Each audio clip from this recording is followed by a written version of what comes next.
Let's get started by configuring the software and assets you'll use to complete this course. To install Couchbase Server 5.x, go to couchbase.com/downloads and select either the 5.x pre-release beta or release version.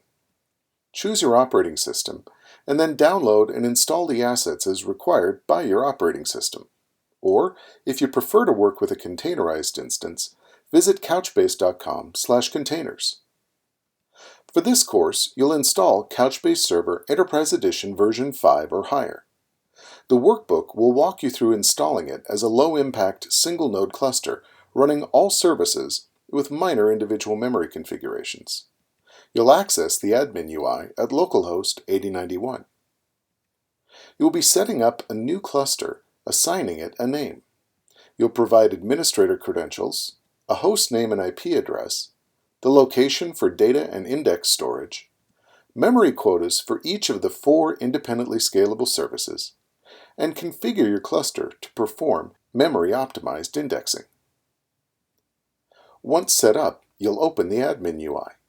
Take a look at the dashboard view where you can review cluster-wide statistics, the server view where you would add, remove, configure, and rebalance nodes within your cluster, the buckets view where you can create and manage your top-level data containers, the indexes view where you can review details on global secondary indexes currently created and being maintained by your cluster, the search view where you would configure full-text search indexing and aliases, the query view where you will spend most of this course building and running NCL queries, the XDCR view where you would configure and control cross-data center replication, the security view where you would configure roles-based access control, the settings view where you configure cluster-wide settings such as service memory quotas, alerts, auto failover, data compaction, as well as deploy new additional sample data. And then the logs view where you can filter and view log data and collect diagnostic information. So what is a data bucket? Well, if you're new to Couchbase, this is a good question. It's a logical container of uniquely keyed documents, one big set, each with a different ID. You could think of it as a key space, or less accurately, as a database, but a bucket is broader and more flexible than a traditional RDBMS database. If a bucket contains a set of logically related documents, you could think of those as a table. Perhaps they have a similar flavor or general pattern, or they're related to the same application or perhaps to a common entity. Couchbase Server uses the term flavor to describe commonly structured documents and infers this data for you for each bucket. But the flexibility inherent to the engagement database approach means that your document schema are not enforced by the server. One whole point of this approach is to free your data model to evolve naturally along with the demands of your data. If that's the case, though, then why would you ever need more than one bucket? Well, it's because caching, replication, and indexing behaviors are all configured by bucket, and your needs may vary. You may also want to support multi-tenancy by bucket.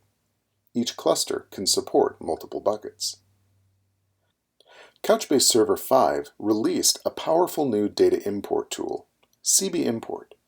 It supports multi-threaded import of either JSON or CSV data from multiple different source formats.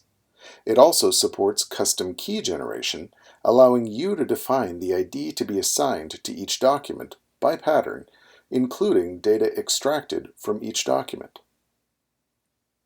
You've heard that NCL is SQL for JSON, but how can you play with it outside of our SDKs? NCL queries can be developed and tested in the Query Workbench within the Couchbase UI.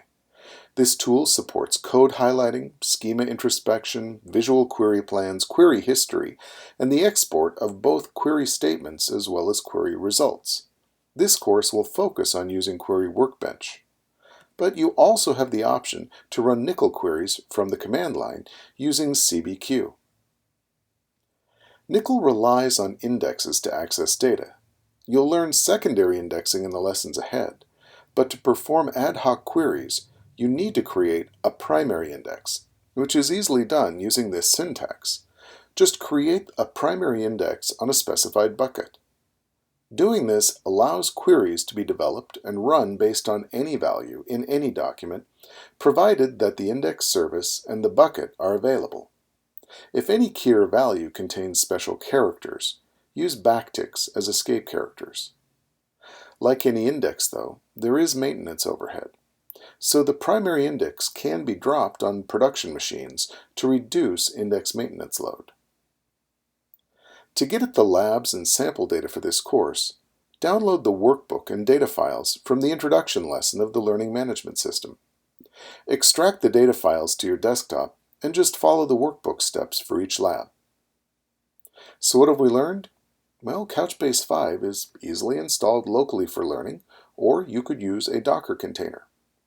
It exposes data, indexing, full-text search, and query services. Buckets are namespaces for uniquely keyed documents.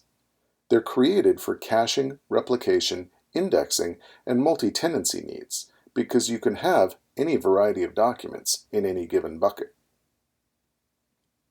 JSON or CSV data can be quickly loaded from multiple formats using syntax like this, which is discussed further in the workbook as well as in detail online in the documentation. Nickel queries can be executed either in the command line CBQ tool or the query workbench within the Couchbase UI.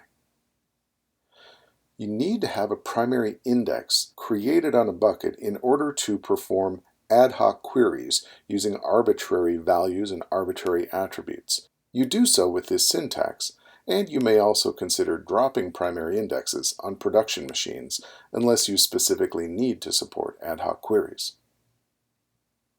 In the lab for this lesson, you'll install Couchbase, create a bucket, load data, create a primary index, and install other tools that you may need. When you're done with this, come on back. We've got a lot of fun ahead.